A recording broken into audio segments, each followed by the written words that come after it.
दोस्तों, जरा ठहर कर सोचिए। बरसों से रशिया और भारत के रिश्ते बड़े घने और मजबूत रहे हैं, जैसे बचपन के साथी जो हर अच्छे बुरे वक्त में साथ खड़े रहते हैं। लेकिन अब तस्वीर बदल रही है। रशिया, जो हमेशा भारत के करीब रहा, अब पाकिस्तान की तरफ हाथ बढ़ा रहा है। अब यह बदलाव क्यों आ रहा है? इसका सबसे बड़ा कारण यह है कि पाकिस्तान, जो पहले अमेरिका के बेहद करीब था, अब उससे दूर होता जा रहा है। जब एक पुराना दोस्त दूर होने लगता है तो कोई दूसरा उसकी जगह लेने की कोशिश करता है। यही हो रहा है रशिया और पाकिस्तान के बीच। रशिया अब पाकिस्तान को सुपर केम ड्रोन देने की तैयारी कर रहा है। यह ड्रोन पाकिस्तान की सेना के लिए एक नई ताकत बनेगा। इतना ही नहीं, S-350 एयर डिफेंस सिस्टम देने की बात भी तेजी से हो रही है, जिससे पाकिस्तान अपनी हवाई सुरक्षा मजबूत कर सके। लेकिन दोस्तों, असली खेल तो अब शुरू हुआ है। रशिया सिर्फ हथियार ही नहीं दे रहा, बल्कि पाकिस्तान के अंदर बड़े स्तर पर निवेश भी कर रहा है। सबसे बड़ा उदाहरण है पाकिस्तान स्टील मिल। अब इसे समझिए, ये स्टील मिल पाकिस्तान के सबसे बड़े औद्योगिक ढांचों में से एक है, जो कराची से करीब 40 किलोमीटर दूर पोर्ट मोहम्मद बिन कासिम के पास स्थित है। इसे 1970 में रशिया की मदद से खड़ा किया गया था, लेकिन समय के साथ पाकिस्तान की कमजोर अर्थव्यवस्था और गलत नीतियों के चलते यह मिल ठप पड़ गई। सालों से इसे फिर से चालू करने की कोशिश हो रही थी, लेकिन कामयाबी नहीं मिल रही थी। अब रशिया खुद इसमें करोड़ों डॉलर का इन्वेस्टमेंट करने जा रहा है, जिससे पाकिस्तान की यह बंद पड़ी स्टील मिल फिर से जिंदा हो सके।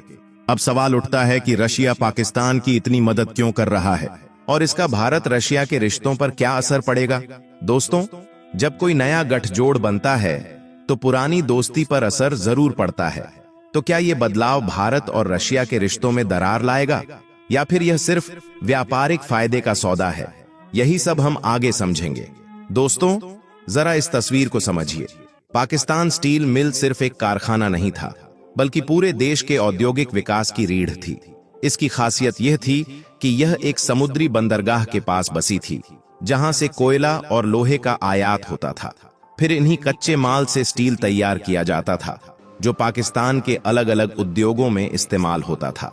लेकिन वक्त के थपेड़ों ने इसे बंद कर दिया, और इसके साथ ही पाकिस्तान के औद्योगिक ढांचे को भी झटका लगा।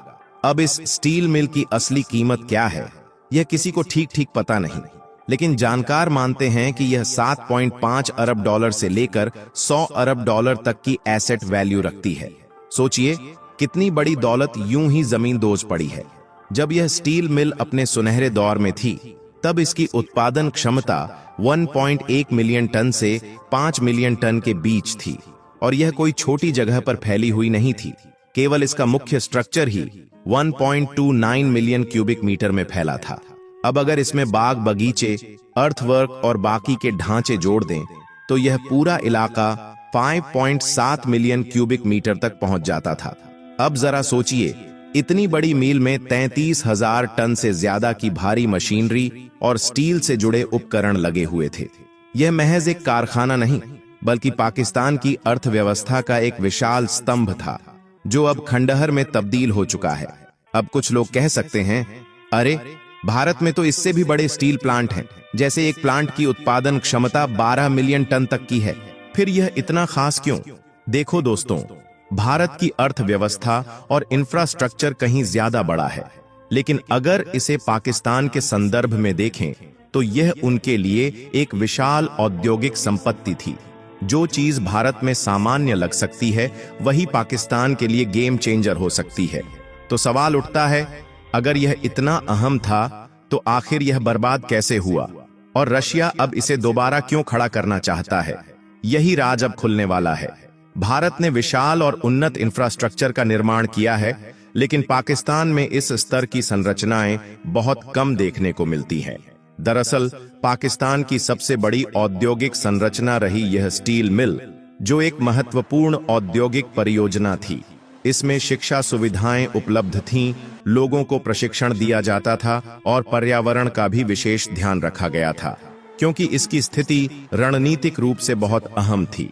इस स्टील मिल की खासियत यह थी कि मोहम्मद बिन कासिम पोर्ट के पास स्थित होने के कारण यहाँ उत्पन्न होने वाला प्रदूषण जमीन और समुद्री हवाओं के कारण समुद्र की ओर चला जाता था, जिससे समग्र रूप से पाकिस्तान में प्रदूषण की समस्या कम हो जाती थी। अब सवाल उठता है कि पाकिस्तान को इस प्लांट का विचार आया कैसे?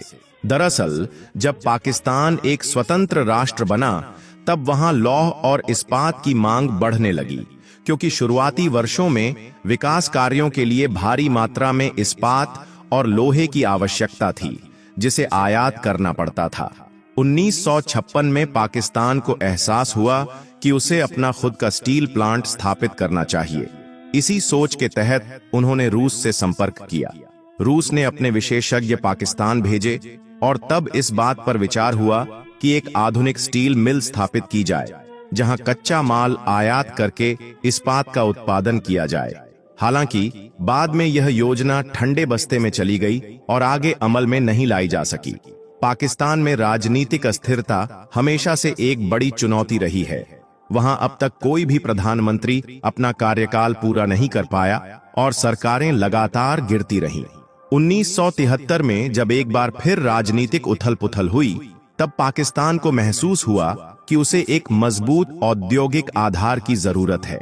इसी सोच के तहत उन्होंने दोबारा रूस से संपर्क किया और तत्कालीन नेता भुट्टो जी के नेतृत्व में इस परियोजना को आगे बढ़ाया गया। सोवियत संघ ने न केवल स्टील प्लांट की स्थापना में मदद की, बल्कि अन्य कई तकनीकी और औद्योगिक पहलुओं में भी पाकिस्तान को सहायता प्रदान की। इस परियोजना के तहत रूस के वैज्ञानिक पाकिस्तान आए, जिन्होंने स्थानीय कर्मचारियों को तकनीकी प्रशिक्षण दिया। इसी प्रशिक्षण और सहयोग की बदौलत पाकिस्तान स्टील मिल पूरी तरह से कार्यशील हो गई।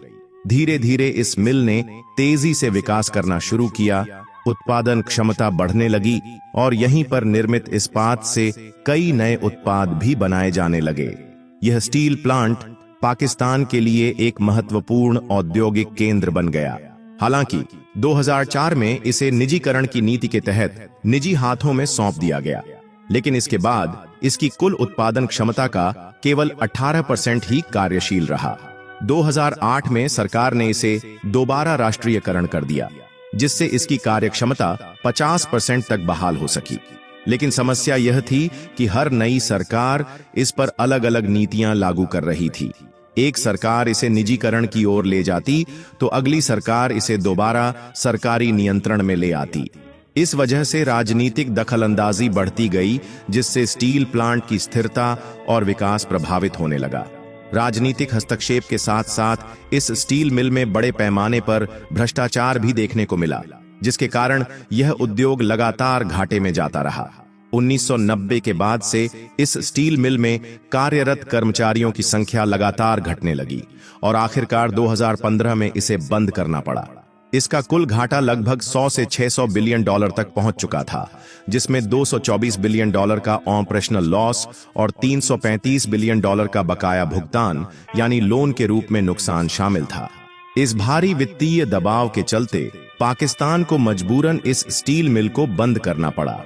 इस दौरान पाकिस्तान पहले ही गंभीर आर्थिक संकट से गुजर रहा था। ऊपर से राजनीतिक अस्थिरता और वैश्विक भू राजनीतिक परिस्थितियां भी बदल रही थीं। भारत ने रूस के साथ अपने संबंध मजबूत कर लिए थे और अमेरिका से भी अच्छे संबंध बन रहे थे। अब रूसी विशेषज्ञों ने पाकिस्तान का दौरा किया है और इस स्टील मिल के पुनरुद्धार के लिए एक रिवाइवल प्लान तैयार करने की इच्छा भी जताई है। लेकिन यह स्थिति भारत के लिए एक बड़ा कंसर्न है, क्योंकि भारत का पारंपरिक सहयोगी रूस रहा है। भारत अमेरिका के साथ मजबूत संबंध बनाए रखते हुए भी रूस के साथ अपनी दोस्ती को संतुलित करता आया है। इतिहास गवाह है कि जब वैश्विक स्तर पर रूस के खिलाफ माहौल बना, तब भी भारत रूस के समर्थन में खड़ा रहा। इसके पीछे एक और बड़ी रणनीतिक चाल छिपी हो सकती है।